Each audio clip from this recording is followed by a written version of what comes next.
Distinguido señor rector, honorables miembros del Consejo Directivo, secretaria general y todas las otras autoridades académicas y universitarias, señores vicerrectores, señores decanos, señores directores, señores proveedores, señores estudiantes, invitados a este acto. Agradezco a toda la comunidad bolivariana, empezando por usted, señor rector, esta distinción tan supremamente valiosa y significativa. A quienes me postularon y abogaron por mi nombre, Dios les reconozca ese gesto de amistad y buena voluntad. A mis colegas de ingeniería, mi gratitud eterna. Yo soy creyente, entonces puedo decir eterna sin problema.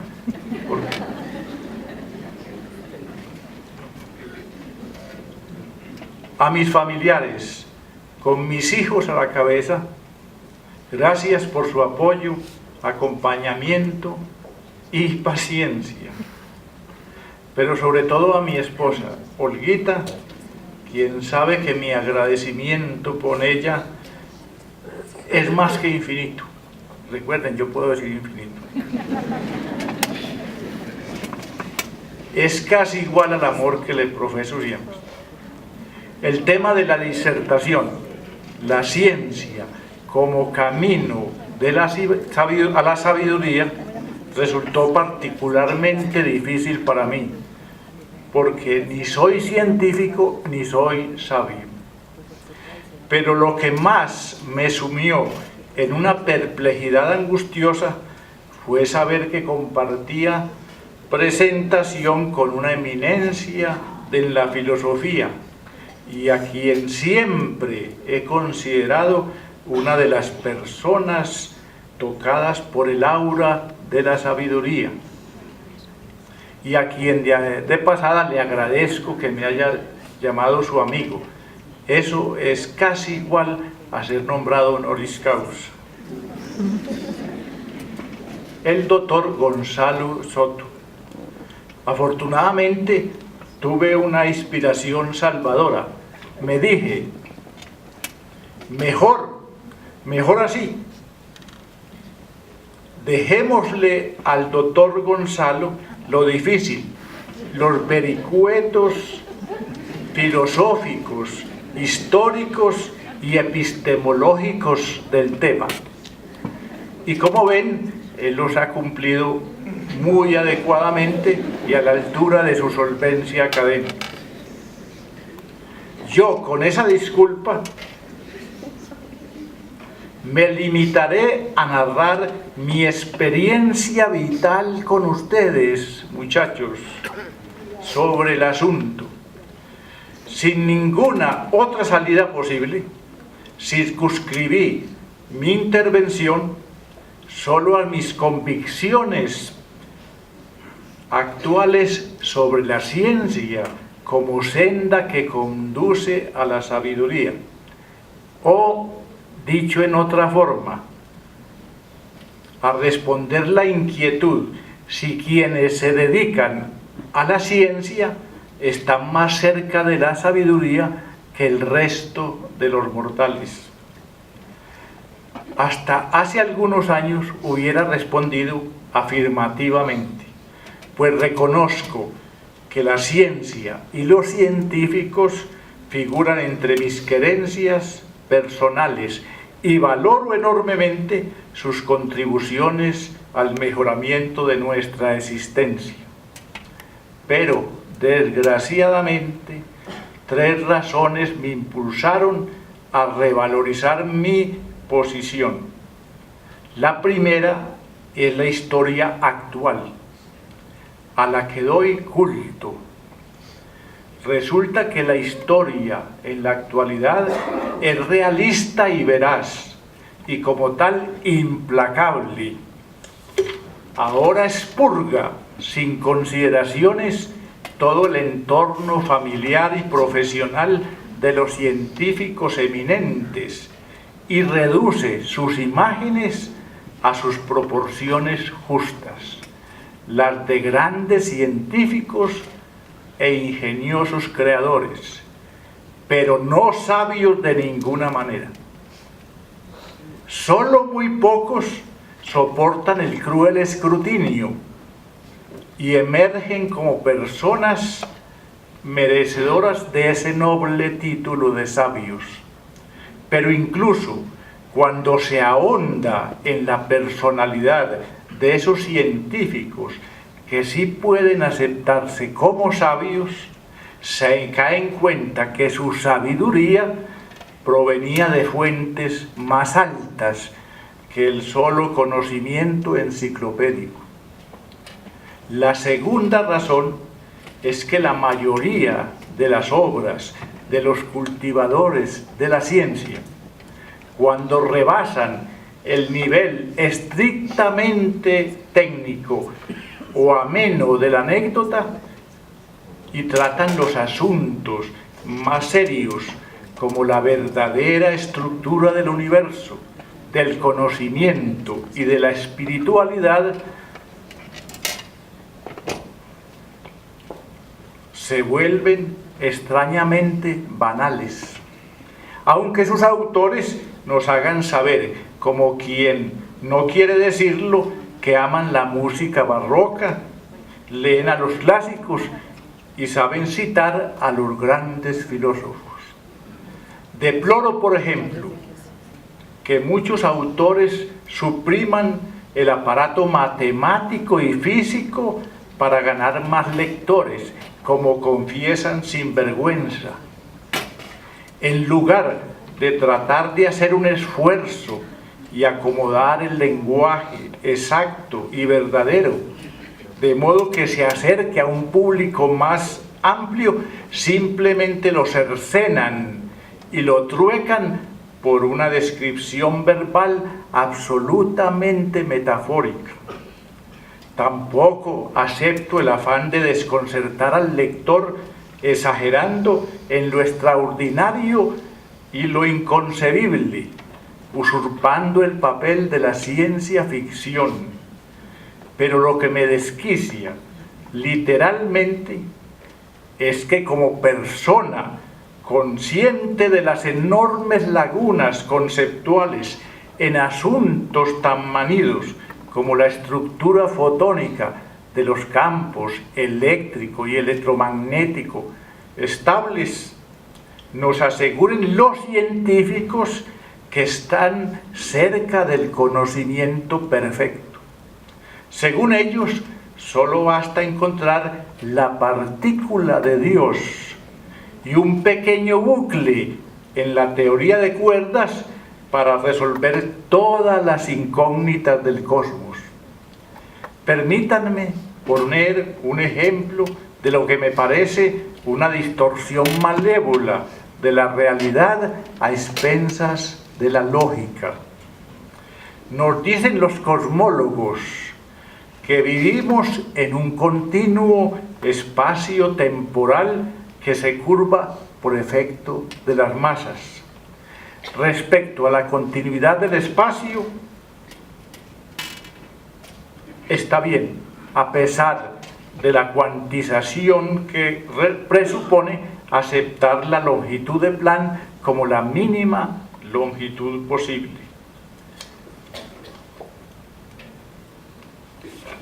Pero en cuanto al tiempo, lo de continuo que se curva es francamente discutible. Se sabe que solo existe un punto en el tiempo, el presente. Resulta que el pasado ya desapareció completamente para que surgiera el presente, y el futuro solo existirá cuando desaparezca completamente este presente. Entonces, ¿de cuál continuo temporal hablamos? Evidentemente, nos argumentarán que la omnisciente teoría de la relatividad lo afirma. Pero como toda teoría, esta teoría solo puede argumentar que los sucesos se pueden describir matemáticamente en un espacio de 4 dimensiones, una de ellas temporal, que se curva por efecto de la masa. Pero resulta que describir, explicar, ni siquiera predecir, equivalen a existir. La única manera que admitiría un continuo temporal físico, no teórico o conceptual, es que me muestren en este mismo instante a mí mismo ayer, cuando estaba feliz antes de embarcarme en esta disertación, y mañana cuando haya pasado este tremendo susto. Otra cosa distinta es que el tiempo, entendido como la marcha de los relojes y las transformaciones materiales, sea relativo al observador y su entorno energético. Eso lo aceptamos completamente y se puede demostrar introduciendo un reloj de péndulo en el agua y constatando que marcha más lentamente. Y falta el problema de la incertidumbre. Si en todos los procesos se da un grado absolutamente necesario de incerteza, no hay aparataje matemático ni estadístico que pueda definir qué pasado correspondió a este presente. Tampoco se sabe qué futuro corresponderá precisamente a este presente. Y digo que ni los métodos estadísticos sirven para definirlo, pues si aceptamos que el futuro será necesariamente el más probable, entonces estamos negando la incertidumbre y caemos en contradicción. Esta objeción no es mía, la conocen de antiguo nuestros queridos científicos divulgadores. ¿Y cómo la resuelven? Olímpicamente postulan que existen muchos universos paralelos, pero no se crea que esos universos discurren educadamente uno al lado del otro. En absoluto, en cada punto del presente emergen tantos universos como posibilidades de todas las combinaciones de las funciones de onda de todas las partículas del presente. Un ingrediente espeluznante de esos universos múltiples y de tiempo continuo son los hermosos agujeros de gusano, unos conductos con el futuro que no existe.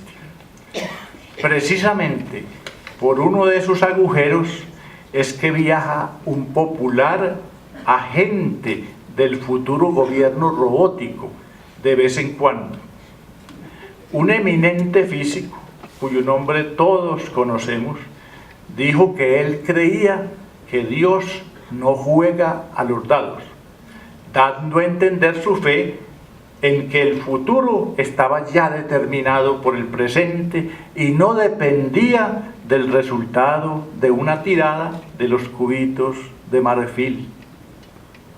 Pero por una cruel ironía, su misma teoría lo contradice, pues si permite la existencia de los agujeros mencionados y algo se puede devolver del futuro por uno de ellos, como el agente robótico, y modificar el presente, el futuro también será modificado. Y por lo mismo no puede darse por definido todavía. Y el eminente físico, la cumbre de la física actual, se equivocó. O no se equivocó si regresa por el agujero y se corrige a sí mismo. ¿Por qué me extiendo en este tema de la continuidad real, no simplemente descriptiva y matemática? Y la noción subsecuente de los universos paralelos, porque comprendo que atenta directamente contra la unicidad del alma humana. En efecto, esta teoría es más perniciosa que la creencia en la metempsicosis o reencarnación, porque en esta metempsicosis, al fin y al cabo, es uno mismo el que va ocupando los diferentes cuerpos sucesivos. En cambio, en la teoría de los multiuniversos, uno se desdobla continuamente y con la consabida cantidad de indeterminación en múltiples personas. Me preocupaba tanto la extensión de tamaña herejía, entre comillas, que me dediqué a desarrollar una especie de relatividad sin tiempo continuo. Afortunadamente lo logré. Con ella se obtiene la misma ecuación geodésica de Einstein y por lo tanto los mismos resultados de la deflexión de la luz y del adelanto del perihelio de Mercurio que avalan su famosa teoría.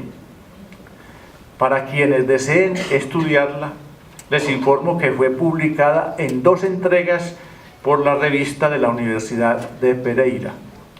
No les niego que me siento bastante orgulloso y contento con ese humilde trabajo, pues en cierta forma me devolvió al universo simple y descomplicado en que me gusta vivir. Y me gusta este universo simple, aunque el pequeño planeta en donde vivo, a pesar de tener que agradecer enormes adelantos a la ciencia, se mantenga constantemente amenazado por ella. Y eso me lleva a explicar otra razón de mi posición respecto a la ciencia y la sabiduría. Sin ser capaz, como el doctor Soto, de desarrollar una relación dialéctica entre la sabiduría y la bondad, entendiendo por bondad el respeto e interés amoroso por el otro, en mi concepto, sabiduría y bondad son inseparables, como lo dijo el doctor Soto también. Y en cambio, la ciencia no implica bondad, y los científicos no son prototipo de personas solidarias, al menos que yo sepa. Advierto que no creo en las doctrinas conspiratorias, los protocolos de Sion, los Illuminates, los reptilianos y otros bichos.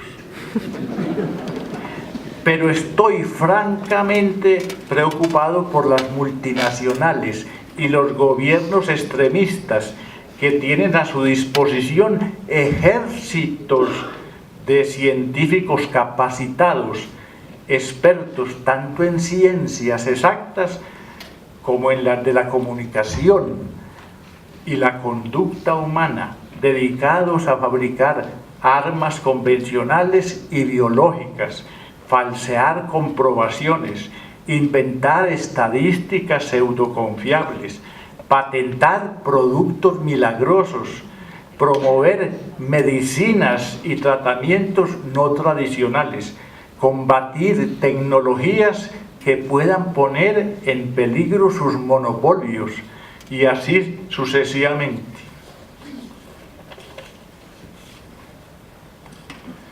Redondeo mi tesis. La ciencia tiene que ser arropada, dirigida, valorizada por la sabiduría. Dicen que la ciencia en sí ni es mala ni es buena. Yo creo que es mala en sí, o sea, aislada, solo como suma de memorizaciones de diversos conocimientos, de teorías, de explicaciones mecanicistas, de fórmulas matemáticas, de principios generales que hay que aceptar porque sí.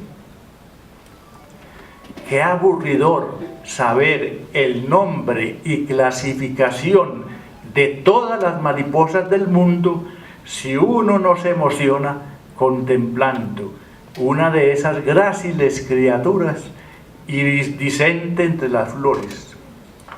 Quizás ustedes estarán diciéndose, pero lo bueno del conocimiento es que hace más placentera la contemplación. Lo mismo que dijo el doctor Soto en latín. Bien por ustedes. Esa es, según mi opinión, la relación entre la sabiduría y el saber o ciencia. ¿Qué es la sabiduría para mí? La palabra sabiduría dicen que tiene orígenes en el verbo latino sapere, degustar, percibir, paladear.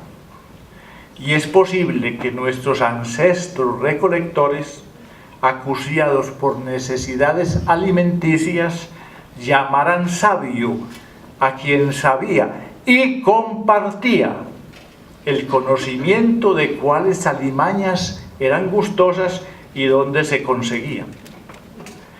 Luego se asimiló la sabiduría a la acumulación de saberes, pero yo, como persona primitiva, me inclino por la acepción original. De altísima calidad es un experto.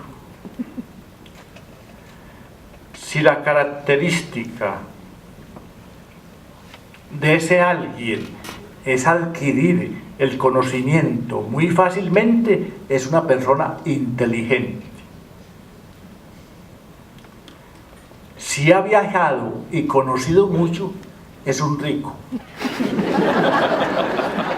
Pero no catalogo como sabios a personas con solamente esas características. Sabio, entonces, considero al que goza aprendiendo, al que paladea intelectualmente lo sabido, al que se emociona compartiendo como ustedes ese saber, y por último, al que procura usarlo en y para el bien ajeno. La calidad y cantidad del conocimiento no importa. Puede ser simplemente el saber artesanal de cocinar, como la señora mía, o cuidar un muerto. Acomodando un poco acomodando un poco a mi tesis, las palabras de Jesús, en el único pasaje del Evangelio donde se exalta y tantos libros que contienen las explicaciones ingenuas de los niños sobre muchos temas a veces difíciles. En conclusión, no existe camino a la sabiduría. Es una característica inherente a la razón humana no solo buscar el conocimiento, sino saborearlo y comunicarlo con gusto. Pero esa sabiduría innata, don de Dios para los creyentes, se puede luego enredar en las vicisitudes de una educación equivocada o de una sociedad cruel. Pero muchos jóvenes hacen germinar esa semilla. Generalmente aquellos que han tenido una infancia arropada por el amor. Hay excepciones, claro está. Y ante esos muchachos, vencedores de tremendas adversidades y que logran ser sabios, me inclino reverentemente. He tenido y tengo en la actualidad alumnos sabios. Se notan desde el primer día por su respeto, por cómo paladean los nuevos conocimientos, cómo preguntan y se interesan, pero sobre todo porque son agradecidos y porque colaboran con sus compañeros. Algunos de esos jóvenes escogen como vocación la parte más meritoria de la sabiduría, la de compartir el conocimiento con gusto y satisfacción, es decir, la docencia. Por eso, innegablemente, en esta sala hay muchos sabios. Pero no todos los que estamos lo son. Porque al menos yo no lo soy.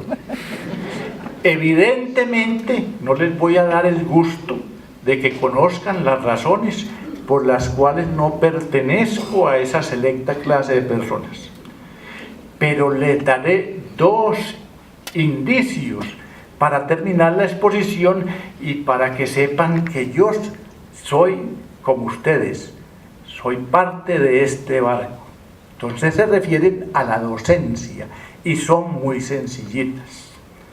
Como muchos, creía que es más conveniente enseñar a pescar al hambriento que darle algunos pescados. Por lo tanto, recibía al hambriento con muchas clases teóricas. Le hacía leer varios textos que escribí sobre el tema. Por eso dicen que escribís que muchos libros. Y tenía tutores que le indicaban las mejores técnicas al uso.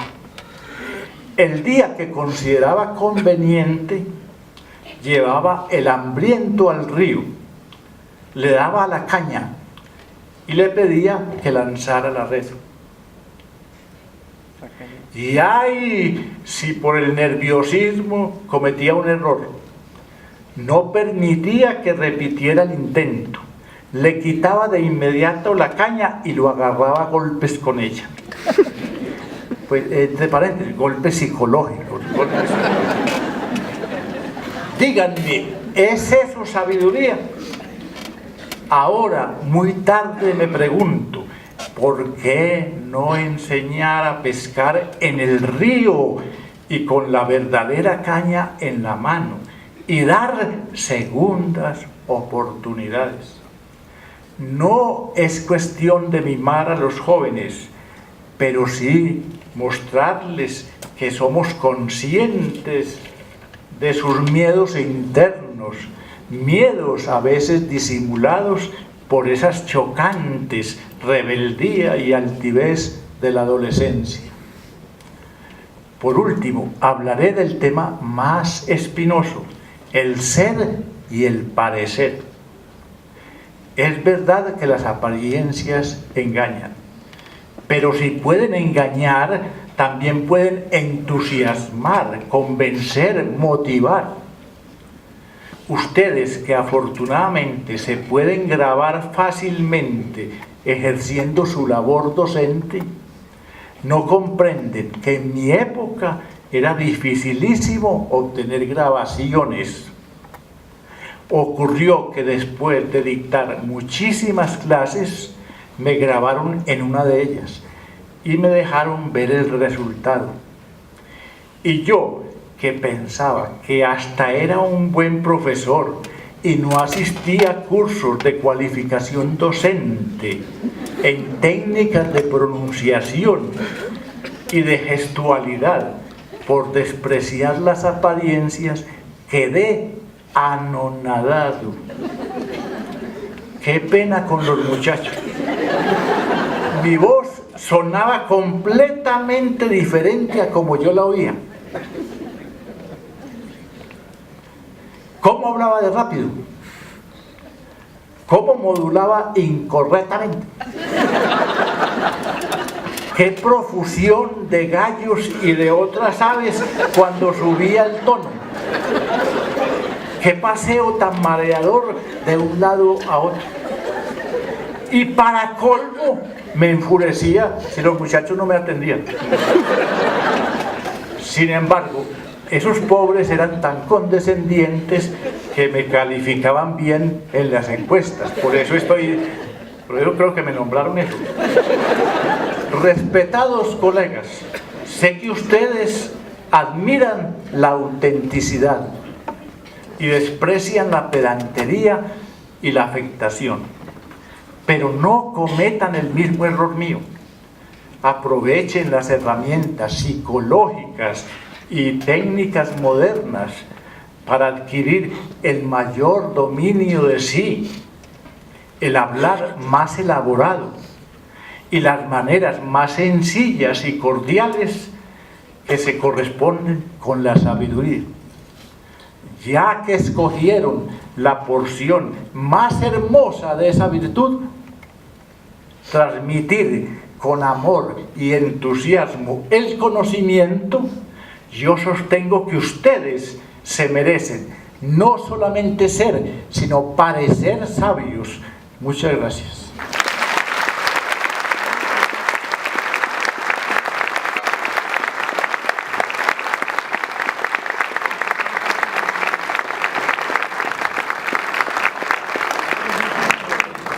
Muchas gracias al doctor Emiro Díez por su presentación.